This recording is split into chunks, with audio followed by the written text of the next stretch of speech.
No, right. No. Okay, Tos, let's go.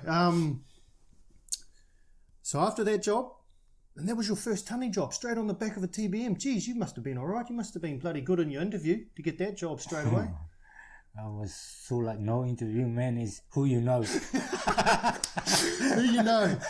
Righto. And then where, Tos? Where'd you end up after that Airport Link Sydney job? After Airport Link, I think, I went from there to the Suez Tunnel. Sewage. TY and Manly there.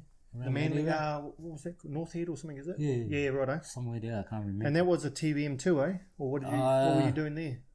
Yeah, I was on Little V one, 3.8. The what? Little V TBM is 3.8. Oh, a wee one, yeah. 3.8 metre diameter TBM. Yeah. So what was the Airport Link one? How big was that one? 11 and a half. Ooh, so you went from a massive machine to a little one. Still on the pipe deck or on the surface? Nah, I was, when I went there, I was doing conveyor structure.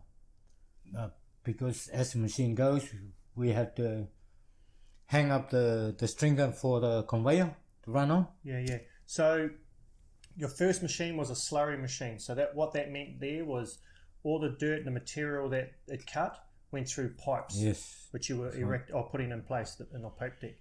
On your second TBM, they ended up using conveyor. So it wasn't a EPD, it was just a hard rock machine. Hard rock machine. So cutting the ground out, it comes out in big chunks sometimes. It just grinds away. Yeah. So then to get rid of the dirt from that TBM, it goes onto conveyors. So you were part of installing and maintaining the conveyor belt that went right out to the surface. I was doing that. Installing the conveyor belt. Yeah. It wasn't too bad. You have to drill your holes up in the roof of the tunnel, and the roof is all mainly sandstone. So you have to drill your holes, put your chain in, and hook your stringer into the chain. Hang on. So you didn't put segments up? No segment on that time. So it was sandstone? Yeah, sandstone. And normally when it's bad ground, you're gonna get the shotcrete in. Oh, right. Yeah. How does the machine? Oh, this is interesting. So how does the machine push off if it hasn't got segments to push off? Then how do they do that? The machine's got legs. They got 2 legs in the bottom and the big arms on the shoulder. Oh, right. So as the machine cuts, they put these massive grippers on the side and 2 legs in the bottom. Like a jacks, like jacks, yeah. Jacks, and then grippers, yeah. Grippers. So it comes out. And that's how you hold the machine from moving. Yeah. And machines start cutting through. And when the head is reaches its limit, then you regrip. Yeah. Bring the shoulder back, bring the legs up, and retract the whole. Pull the arse end in. Pull the whole arse in. And then you're on the conveyor crew. So then, after that job, you went to PRL. Yeah, PRL. The old man was on PRL. He came there later on though. I was at Cross City Tunnel when PRL was staying the same time. Yeah, the same time. I knew a few people on PRL, and there's heaps of fellas that started there that I'm working with now, and they talk about their job. That was a pretty big job, eh? Yeah, and that went for years, actually, come to think of it. Yeah, when we finished the tunnel, because we used the TBM as well, and the TBM we went all the way to Epping, and we saw like now we pull the TBM backwards. Pull the TBM backwards into the M2 where we started from, and then put the head on the turntable and turn it around and cut towards Macquarie. Jetfoot. Oh yeah, right. Unreal. Yeah. So what was your job on that what was your role on that job? I was in the I was one laying all the invert concrete. The invert. What's an invert? The invert, it's the bottom of the tunnel, and the machines, the TPMs run on that, because in behind the head of the machine, in behind the head, that's where you're laying the invert. The invert, you put the 600 width segment in front, and then you lay the rail. This rail here, you use the rail for the back end of the machine to go on it. So as the machine goes, when the head cuts, you want to retract the back, you already got your rail here for the machine to run on it. The back end is about 100 meters long. So from the head to there, that's where the rail finish, and the head's in front. So as you build that invert up for the whole machine to run on. So you lay your segment, and then you get the concrete and fill the middle with concrete. Say like 6 meter every time. So because that's the length of the rail, 6 meter length. So you put this, you join this end, the one you already concrete, and then you put the other end right in the middle of that segment, the 600 width segment. So you put right in the middle there, because your next one is going to be connected to that. So it's half each side of the segment, and then you fill the middle with concrete. So it's a lot of work too. Yeah. So you're pouring concrete time and time. So if the machine goes fast, you might end up doing like 3 sections of invert a day, a shift. Did it go fast? Some of those. It goes fast. Yeah, it goes fast, those machines, because there's no segments. It's just cut. Unless something happens, but just carry on cutting. It's nothing, unless it's something break up or a bad ground. That's the only other thing that stop the machine, because it gave in, and then you have to do the shockwave, bolt it. So that's the only reason why the machine stopped. But it just carry on. And there was just 2 bolters in there in behind the head. 2 bolts, hydraulic bolters. Those days, those machines are really dangerous, because you're right underneath the roof, unstable roof. So when it's background, that's when you put the mesh up and start bolting. If you need to. So what does the mesh do? When you say bad ground and all that, and I've heard it before, so can you explain, when we put mesh up, what's the mesh do, and why would we use mesh? Is it like concreting the floor and you put mesh Rio in there? Does it just bind it? The mesh is sort of like binding all this big area of rocks, so like binding them together and support it but the mesh can't stay there without these bolts you're putting through them.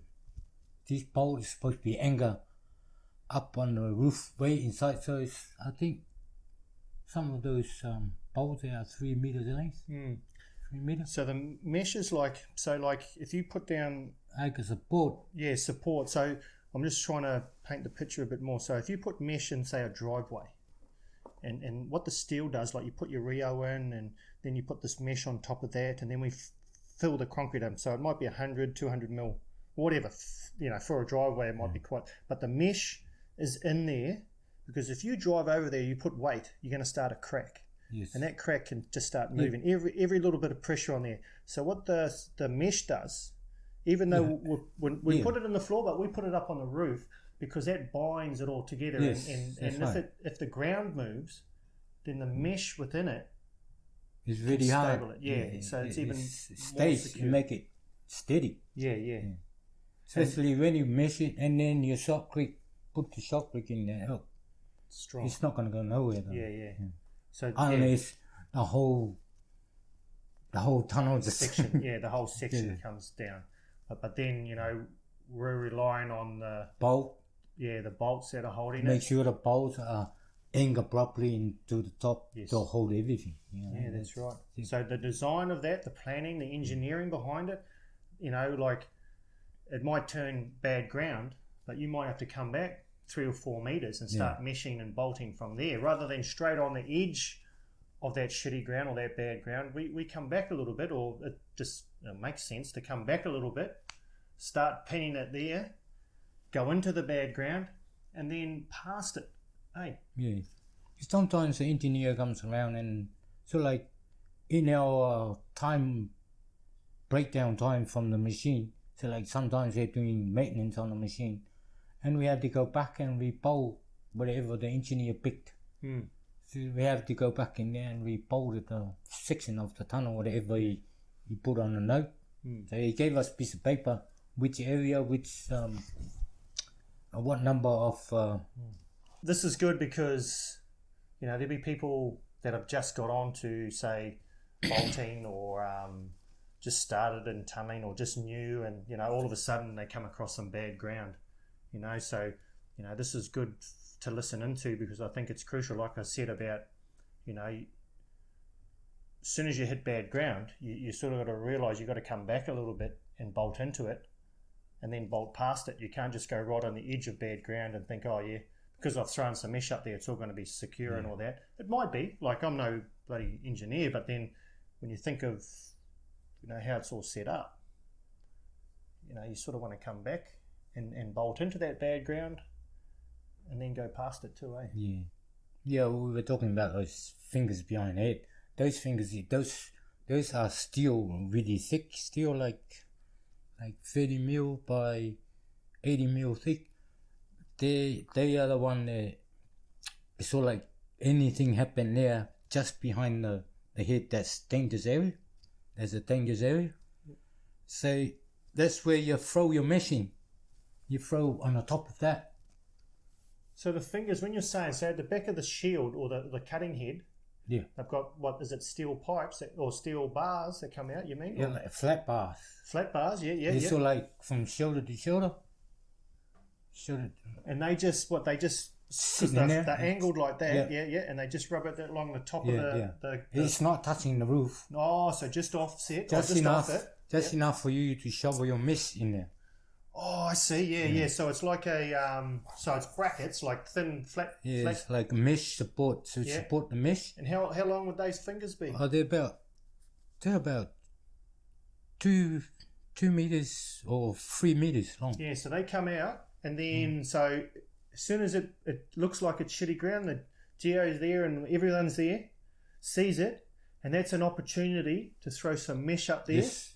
So that holds that mesh along Sometimes the boulders, they just throw the mesh in there and leave it there. Oh, just ready to go. Yeah. Ready to go. So it's ready prepped. And then as soon as they come across some shitty ground, then bang, all they have to do is drill it up and pin it. Pin it onto the roof, and then she's ready to go. And then once we go past it, we can spray it. It's very dangerous too, because when you adjust the mesh there, your fingers are inside the... Oh, yeah. It'll be like a fish hook almost, eh? To make sure when you push, there's no fingers in there, you push the mesh over to join when it together. When you say no fingers in there, not your fingers, you mean the TVM's? No, your and your mate. So you look after for your fingers. Because you know, it happens sometimes, you pulling it and your mate's fingers inside there. So don't get your fingers caught in the TBM's fingers, because they're steel and your fingers are flesh and bones. So I see what you're saying. So because of the squares, of the mesh. Sometimes you want to line them up, right? Because you've got a bolt that's going to go through the joint.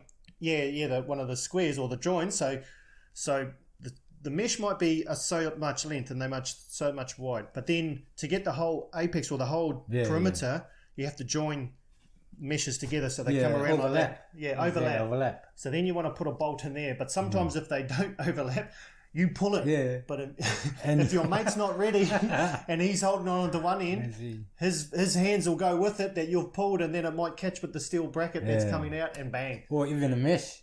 The other mesh. I'm looking at your fingers. Your fingers must have been in the right. It's a good finger. So that reminded you. That's what happened. Oh, well, there you go, Tus. See? Hey, I'm not pointing at you, I'm pointing at him. Yes. Hey, lesson learned, hey? You always only... Is it? That looks like it's been hit a couple of times. You must have learnt the first time, or what? You know what this come from? Playing shorts with Mercedes. See? That's another lesson. Yeah. Never play shorts with Mercedes. Always learning on Let's Talk Tunneling, and I'm glad it can come from a fella. This is the goal. This is why this is good. It comes from the fellas that have been there and done it. No one's perfect, but if we can teach others and the reasons why, and then you've got the finger to tell it. Yep, that's right. Unreal. Righto, so where are we up to? PRL. And then Clem 7. Did the site setup, got there early, did the site setup at Bowen Hills, and then you jumped on the TBM. What was your role then? Well, I was in the what did I do there? I started in ring building. Yes. In there. Because this is what I know you as. The maestro. TBM ring building maestro. Yeah, that's where I started. TBM Righto. ring building. So then, so that was a big job, eh? Because that was a big TBM then. Yes. I think it was 12. Yeah. Yeah, 12. it was. Yeah. That was my first TBM job. Yeah. But I was apprentice first year. Yeah, first year apprentice. So, so coming with yous, and I remember that early stages because we had to do a lot of service work, all our conduits and stuff like that. And that's right. I remember doing a bit of work with you fellas, and on the excavator and all that sort of stuff. And then because I was a tunneler before I did that trade, I was just keen to get into that tunnel.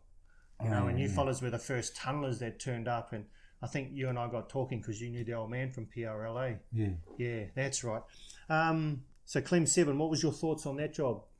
What do you thought it was all right? Oh, it's one of the best jobs I ever worked there, and plus there are a few good people here, and it's Russell Cowell and yeah, because he was there early too. Yeah, Robbo. Yeah. Robbo. Oh, yes. Tony Robinson. Yeah, I met him Cross City early days. I think he called in to see us. Yeah, he's a character, eh? Yes, he's one of the good boss. Yeah. Best boss in those days. Yes. He's retired now. Oh. Yeah. Hopefully I can get him on. I'll have to get a hold of him. I think a few fellas know his number. He's one of the best. Yeah, I've heard a lot of... I don't think I got a chance. Well, if he was there, I remember him there as well, but I never really got a good chance to sit down and talk. He was in the Suez Tunnel as well. Yeah, right. Yeah, he goes way back. Righto, so the Clem 7. So with the ring building there, that was interesting because, like I said, that was my first TBM job, and I didn't know any different, but the fellas that I've got on, and they talk about TBMs, inverts and all that. So then we did this other thing there, where they put that culvert in. Is that normal, or was that something that you had seen before? Well, that's my first time doing that. They first time in time we're doing that. We just put those U channels in there. Yeah, because we put all our services and all that, and then we filled it up either side of it. So this is the thing about tunneling, and I sort of talk about the methods that we use, but then the real estate that we're going to, because I've sort of tried to bring it up on a few conversations with people of why we use road headers. It sort of cuts to profile, where TBM, especially a big machine like 12 meters plus, and then you've got Westgate, which is 13 or 14, so that's massive. But so when you cut the whole diameter of a tunnel out all at once, is a big circle. But then if you're building a road tunnel, and you want 3 lanes, you pretty much got to bring half the dirt back in, don't you? Yes, because you want a flat surface. Yes, and that right. comes up the tunnel. Yeah. So then to get 3 lanes in it, you've got to build it up quite a bit to get 3 lanes suitably, and then even I think the airport linker was 1800 a backfill. That's the length of that U channel. Yeah. So then we go to the channel. So this is funny because well, not funny. It's interesting because so then you bring half the dirt back in, which coming from a road heading job, like working in road headers, and then having that experience and knowing that you've got to get the dirt out. Yes, that's right. But this is it didn't confuse me. We cut this massive hole out, and then all of a sudden these trucks were coming back into the tunnel with dirt. Yeah. But then so to get the services in, because I even try to I try to look into it even a bit more, and I ask engineers, and I've got mates that are engineers. That's prime real estate, especially if you're going from north to south, which we did. We went under a river. So to have a section underneath the road to put pipes for cables that can run north to south, telecom, whatever it is, telco, whatever, to hire that out or to say, yeah, do you want to buy that section? That's prime real estate, eh? So to have these culverts, which I thought was a brilliant idea. Like I'm thinking, what's going on here? They're bringing dirt back in. They're bringing, You got all your trays running inside. Well, this is the thing that I learned later on, because once we cut it out, which I'm used to, fair enough, cut a tunnel out, all over that. But then these culverts that got sent in, which is like you say, it's like a U, but it was so come back in and it was shaped sort of square flat, and then I went straight down, and they sat right in the invert that you talked about with the rail. So the invert, so that's set straight in the middle, straight behind the bottom of those thing is angled like this, so you can sit on the segment, on the curve of the segment. Yeah. So then we put them in there, and then we backfilled it either side to make it stable, and then we started building our road. Is that right? Yes, and there's a culvert crews. That's what they do. They grout at the bottom of those. Put grout, so concrete grout. Yeah. So the channel, it won't move either way. Yes. So because you've got solid weights and everything, cars, movement, vibrations, everything like that. So those culverts have got to be put in place, cemented in or grouted in, dead centre and on the money. Fill it in. We can't just throw dirt in and big rocks. You got special sort of dirt, and then we even put drains in that too, drainage. And behind those culverts. Behind the culverts, Yeah, I think it was on north side of it. There's a big pipe, 300 thick, with holes on it. That's the drainage. Drainage, So right just like in the bottom of it. Yeah, just like your garden drainage, where it's got those. You got the retic, and then you've got the. And then they wrap around with the silk cloth, eh? Cloth, Yeah. So you won't cover it with the dirt you put in. Yes. I think they put the gravel on it first, and then they backfill it. Yes. And even that job is, you can't just throw dirt in, you've got to make it, compact it, bang. Yeah. So it's roadworks, eh? It's roadworks, but we're underground. And I think every 120 meters, they've got a pipe joined into that, and it comes up onto the road. That's where the drainage from the road goes. Yeah, the grate. The road grate. Did you have to put these segments in, or was that part of your job, or were you more involved in the tunnelling segments? No, there is a culvert crew. They got their own crew in the back. Yeah, so that was a different section to you. So you had your TBM, cutting, pilot, segment erecting, which was you, pipe deck, pea gravel back then, eh? We had to install pea gravel. Yeah, they had a big gravel pump in behind the segments. Those days. And then another crew behind that, putting in these culverts, backfilling thing. The culvert crew too, you gotta keep up with the TPM, because otherwise, if they behind the truck with the segments on it, it won't reach where the crane comes down to pick it up. Yeah, because they're bringing in segments for you to erect. Yeah. So if that culvert crew that you talk about aren't pushing up with you, because then how did you get the segments off the segment carrier? The crane comes on top of the TPM. A gantry crane, yeah. It comes on top, then lower the hook down, pick the segments out from the truck, take it to the front, and drop it down where the segment feeder is. Yeah, righto. So a segment feeder is part of a TBM. So that's like on rails. So that's like so the TBM is almost like a factory. Yes. When you think about it, eh? So it's a drill rig with guys working on drilling the ground out, and then you've got these segment erectors, which you were doing, putting it up there to stabilize and to secure and to put all the segment lining, the final lining of the tunnel. Then you've got the pea gravel crew, which pushes gravel in behind those segments. The pea gravel goes with the grout. And that's grout, and then you've got pipe deck. You've got all these different services. So that's like you say, it's 100 meters long, and you've got all these different sections, which all have to keep up with the cutting cycle because you've got the service. This is what it's all about. There's a lot of things cutting, on that.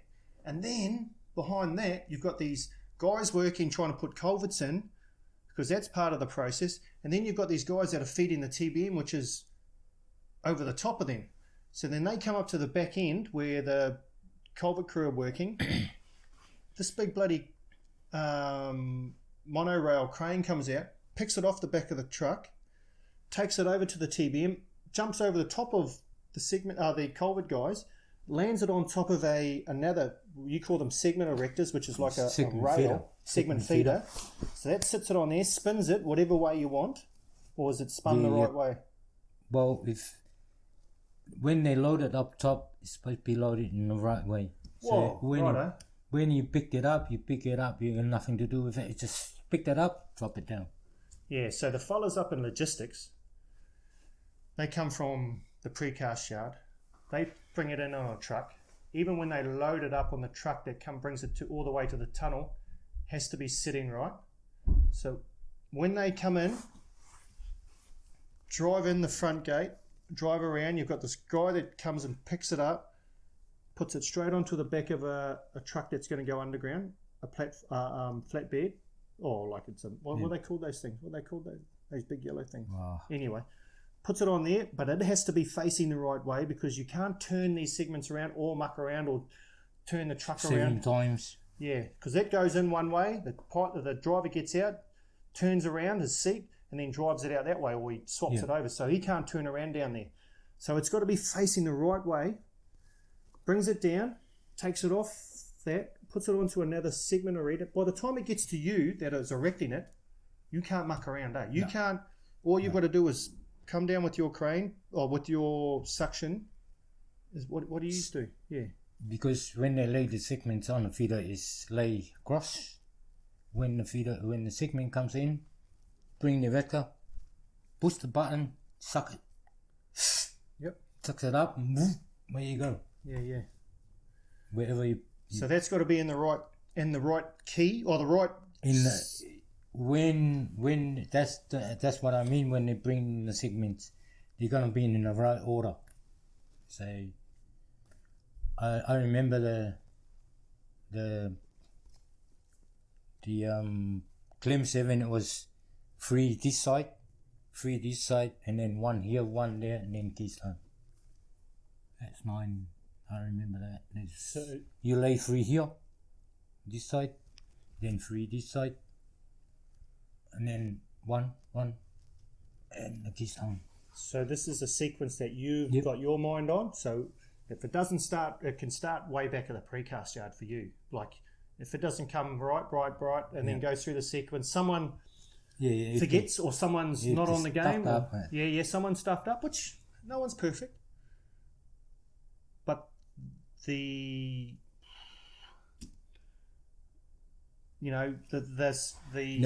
sequence and everything, because it starts way back. Yeah, start from the system. So then it comes to you.